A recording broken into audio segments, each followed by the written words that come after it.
Bonjour, alors quoi de neuf aujourd'hui dans les 12 coups de midi? Eh bien, Mélissa, toujours maîtresse de midi. Je ne sais pas ce que vous en pensez, mais moi je trouve qu'elle est beaucoup plus belle maintenant que quand elle s'est présentée au concours de Miss France. Mais bon. Alors sinon, au coup d'envoi, donc elle a eu cette question, dans quel domaine l'expression être un crack est-elle issue? Donc c'était le monde hippique. Vous aviez aussi donc Séverine Duvar qui a eu cette question, quel sport arrive en tête de ceux qui améliorent la libido féminine? Eh bien c'était le vélo, et si vous regardez bien, le vélo c'est l'anagramme de love. Voilà, donc elle nous a fait un petit pas de danse en reggae, je sais pas quoi. Ensuite, Jérémy a eu cette question, que risque-t-on en mangeant un sandwich aux graines de pavot avant de prendre le volant? Eh bien, de vous endormir, donc voilà. Alors ensuite, pour les teubés qui m'ont laissé plein de messages rigolos en disant que le Paul, c'était un gros mytho, etc., etc. Donc voilà, le Paul, il est arrivé. Donc, comme je vous dis, hein, bon, si vous regardez bien ma chaîne, donc à la base, ma chaîne, je suis le chasseur d'étoiles de midi, donc en général, je suis souvent le premier à vous dire qui est dans l'étoile mystérieuse.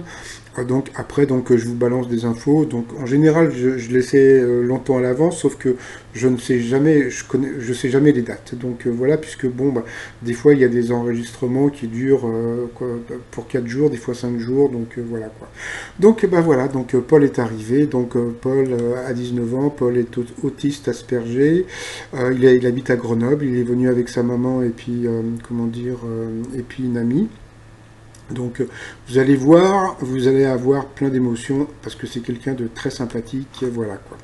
Alors, quel pays a connu une période d'expansion territoriale appelée la conquête de l'Ouest? Donc bien sûr c'était les États-Unis. D'après un projet de Le Corbusier, quelle ville aurait dû être amputée d'une partie de son centre? Gna gna gna, c'était Paris. Ensuite, dans l'histoire, quel événement a duré 116 ans? Donc c'était la guerre de 100 ans. Donc en plus Paul nous en a rajouté un petit peu pour montrer qu'il le savait. Donc voilà. Ensuite, eh bien, Mélissa s'est plantée sur cette première question. Pourquoi la guerre du cochon qui opposa c'était appelé ainsi, donc c'était parce qu'il n'y a eu qu'un seul mort et c'était un cochon. Ensuite, pourquoi Taylor Swift a-t-elle utilisé la reconnaissance faciale sur son public lors d'un concert? C'était pour trouver son harceleur, donc elle est passée au rouge, elle a pris Séverine en duel, qui est tombée sur une question qui n'était pas évidente, qui débute à l'écran dans un clip de Cool Chain, donc elle a dit Omar Sy, c'était François-Xavier de Maison. Ensuite, eh bien, Chris Marquez est venu faire la pub pour son spectacle. Donc voilà, il y avait le beau Christophe Licata qui est venu avec la jolie danseuse. Donc voilà. Ensuite, eh bien, c'est Jérémy qui a été pris en duel par Paul. Donc voilà, qui est tombé pareil sur une question qui était vraiment dure. Quel tournoi du Grand Chelem sur terre battue Jimmy Connors a-t-il ajouté à son palmarès en 76? Donc c'était l'US Open. Après, dans les sélections, toujours pas de traces de Tata Vero, donc voilà. Après, en coup fatal, et bien, voilà, Paul a montré qu'il avait beaucoup plus, comment dire, pas tellement plus de culture, mais on va dire de sang-froid, voilà, comment dire, que Mélissa, donc elle a perdu, mais bon, voilà, quoi, elle repart quand même avec 15 100 euros, avec un joli sourire, et puis, comment dire, beaucoup de fair play, comme on va voir un petit peu après, donc, voilà, Paul a gagné 20 000 euros, donc voilà, tout le monde a pleuré dans le public, la maman était très émue, les gens derrière la télé aussi, je suis sûr que même vous avez eu votre petite larme, donc voilà, je vais vous dire franchement, vous allez, comme il va rester pendant tout le mois de mai, préparez les mouchoirs, hein. Donc comme on peut voir, comment dire, Mélissa, en plus d'être fair play, donc voilà, donc elle a été très émue.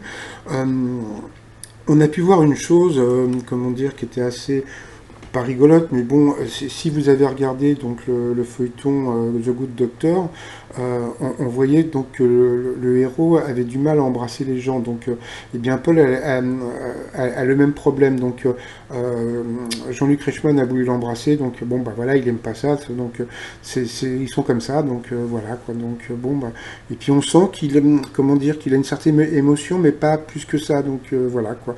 Mais c'est quelqu'un de très touchant et c'est quelqu'un comme je vous dis, vous allez voir pas mal de temps. Donc voilà, dans l'étoile mystérieuse, voilà, comme je vous dis, c'est toujours le petit éléphant, gna gna gna, rien de nouveau. Donc toujours Chuck Norris qui sera trouvé donc le 12 mai ou le 13, on verra.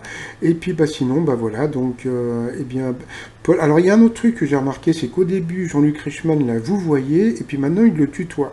Donc je sais pas pourquoi, voilà quoi. Bon, peut-être pour le mettre à l'aise, je sais pas.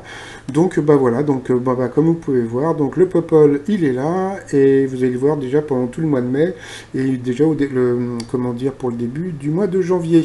Donc voilà. Et puis bah les t-shirts du jour, et ben comme hier, il y avait, comment dire, Game of Thrones. Donc, bah, je ne sais pas si vous connaissez Jaime Lannister. Donc, j'ai fait le t-shirt comme Jaime. Si vous connaissez la pub là pour perdre 100 kilos. Et puis, par rapport à, comment dire, à l'épisode d'hier, donc Arya Forever, parce que franchement, j'adore cette actrice. Et ben, tout ça sur le site trotsmignon.com. Et puis, je vous souhaite une très bonne journée. Et puis, je tire la langue encore à tous les gens qui m'ont laissé des messages par rapport à Paul. Non, je déconne, ça me fait rire, ça me fait plus rire qu'autre chose. Allez, à bientôt, bye bye.